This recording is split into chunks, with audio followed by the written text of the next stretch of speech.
Hello everyone, welcome to కథల సవ్వడి.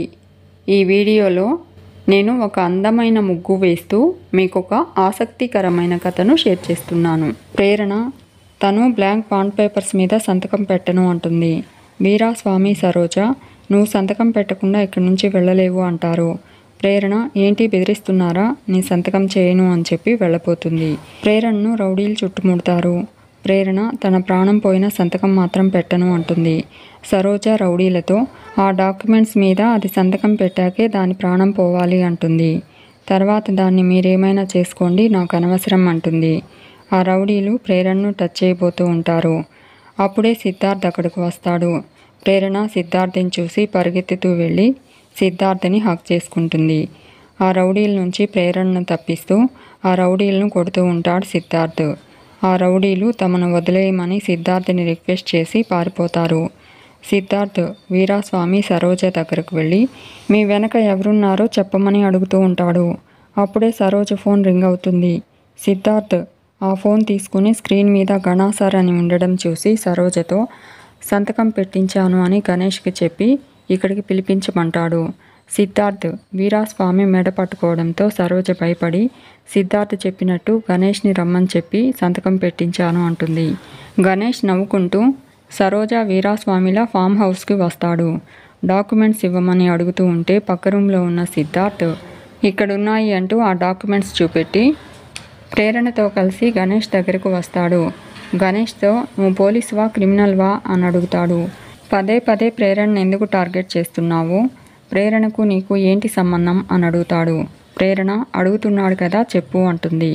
గణేష్ అడ్డమైన వాళ్ళతో అనామకులతో నాకు సంబంధం ఏమిట్రా, నాకు దానికి ఎలాంటి సంబంధం లేదు అంటాడు. సిద్ధార్థ్ అది ఇది అని ఎందుకంటావు, ప్రేరణ వ్యక్తిత్వం ఉన్న అమ్మాయి అంటాడు. గణేష్ ప్రేరణతో ఎక్కడ చూసినా వీడితో కనిపిస్తున్నావు, వీడితో బైక్ మీద తిరుగుతున్నావు, వీడితో బిజినెస్ చేస్తున్నావా ఏంటి అని అడుగుతాడు. సిద్ధార్థ్ గణేష్ని చెంపదెబ్బ కొడతాడు. ప్రేరణకు ఎవరూ లేరనుకుంటున్నావేమో, ప్రేరణకు నేనున్నాను అని చెప్పి ఇంకొకసారి తన జోలికి వస్తే అంటూ వార్నింగ్ ఇచ్చి ప్రేరణను తీసుకుని బయటకు వస్తాడు సిద్ధార్థ్. గణేష్ మిర్రర్లో తన ఫేస్ చూసుకుని ఇరిటేట్ అవుతూ ఉంటాడు. ఇక ప్రేరణ సిద్ధార్థ్ రోడ్డు పక్కన కూర్చుని కాఫీ తాగుతూ ఉంటారు. సిద్ధార్థ్ వెళ్ళొద్దని చెప్పాను కదా అంటూ ఉంటే ప్రేరణ నేను రమ్మనే కదా లొకేషన్ పెట్టింది అంటుంది. ప్రేరణ ఆటోలో వస్తూ నువ్వు వచ్చినా రాకపోయినా సంబంధం లేదు, నేను వెళ్తున్నాను, నీకు లొకేషన్ షేర్ చేస్తున్నాను, ఎలాగోలా ఏడువు అని సిద్ధార్థ్కు మెసేజ్ చేయడం గుర్తు చేసుకుంటుంది. సిద్ధార్థ్ కుమార్తో ప్రేరణ నాకు లొకేషన్ షేర్ చేసిందిరా అంటాడు. కుమార్ పార్ట్నర్ కదా, నీకు ప్రయారిటీ ఇచ్చిందిరా అంటాడు. రే సిద్ధు బైక్ స్టార్ట్ చెయ్యి అంటాడు. సిద్ధార్థ్ జరిగిన విషయం గుర్తు చేసుకుంటాడు. ప్రేరణ అయినా వాడెంత రాక్షసుడో తెలుసు కదా, అలా కొట్టేశావేంటి అని అడుగుతుంది. సిద్ధార్థ్ వాడిని గురించి తప్పుగా మాట్లాడాడు, తట్టుకోలేకపోయాను, అందుకే చెప్ప పగలగొట్టాను అంటాడు. ప్రేరణ అయితే మాత్రం అంత కోపం ఎందుకు నీకు అని అడుగుతుంది. సిద్ధార్థ్ కోపడక అయ్యా బాబు అంటే వింటారా, వచ్చింది రౌడీలు, ప్లాన్ చేసింది ఒక దుర్మార్గుడు, అయినా వాళ్ళని కాదు మిమ్మల్ని అనాలి అంటాడు. ప్రేరణ ఇది మరీ బాగుంది, నేనేం చేశాను అంటుంది. సిద్ధార్థ్ కాఫీ షాప్లో ఆ లేడీని చూసినప్పుడే ఆవిడ తేడా అని డౌట్ వచ్చింది, ఇప్పుడు చూడు ఏమైందో అంటాడు. ప్రేరణ డౌట్ వస్తే ఎందుకు చెప్పలేదు అని అడుగుతుంది. సిద్ధార్థ్ ఏం చెప్పాలి, వాళ్ళు డబ్బు పెట్టే మొహాలు కాదు, టైం వేస్టు, వెళ్ళొద్దు అని చెప్పాను, విన్నావా నా మాట, ఇప్పుడు ఏమైంది అంటాడు. ప్రేరణ ఏదో చిన్న హోప్, అవకాశం మిస్ అవుతుందేమో అని అంటుంది. సిద్ధార్థ్ మనుషుల్ని చూసి అంచనా వేయలేరా, ఉదయం కలిసిన మనిషి సాయంత్రానికి డబ్బులు ఇస్తానంటే నమ్మేయడమేనా, ఆలోచించకుండా వెళ్ళిపోవడమేనా, నేను రావడం ఆలస్యమైతే ఏం జరిగేది అని అడుగుతాడు. ప్రేరణ అయ్యా బాబు నీకో దండం, ఇక ఆపు అంటుంది. నువ్వు టైంకి వచ్చి కాపాడావు, చాలా చాలా థ్యాంక్స్ అంటూ కానీ ఎలా వచ్చావు అని అడుగుతుంది. సిద్ధార్థ్ బైక్ మీద అంటాడు. ప్రేరణ నేను నీకు లొకేషన్ షేర్ చేస్తేనే కదా నువ్వు రాగలిగావు అంటుంది.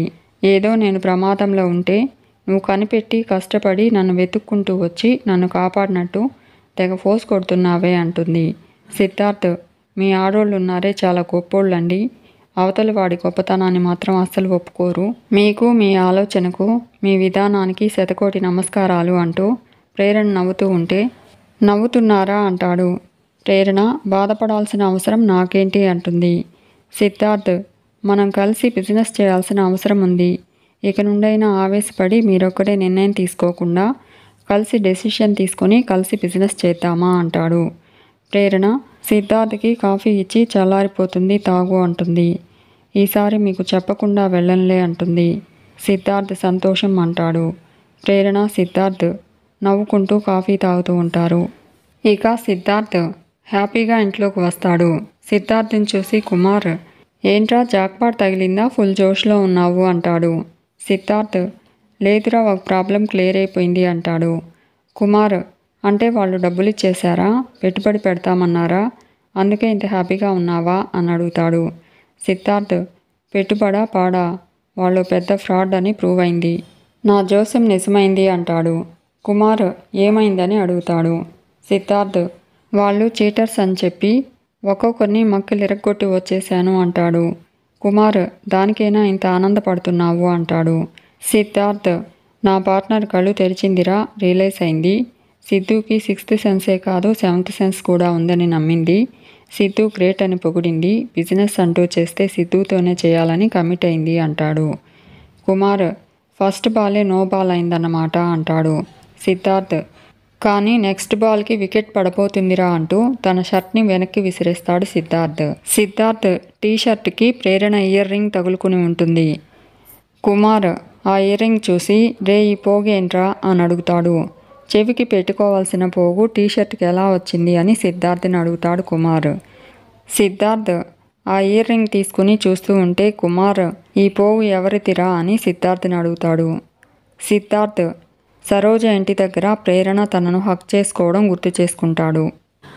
మీకు ఈ వీడియో నచ్చితే లైక్ చేయండి, షేర్ చేయండి, తప్పకుండా సబ్స్క్రైబ్ చేసుకోండి. Thanks for watching.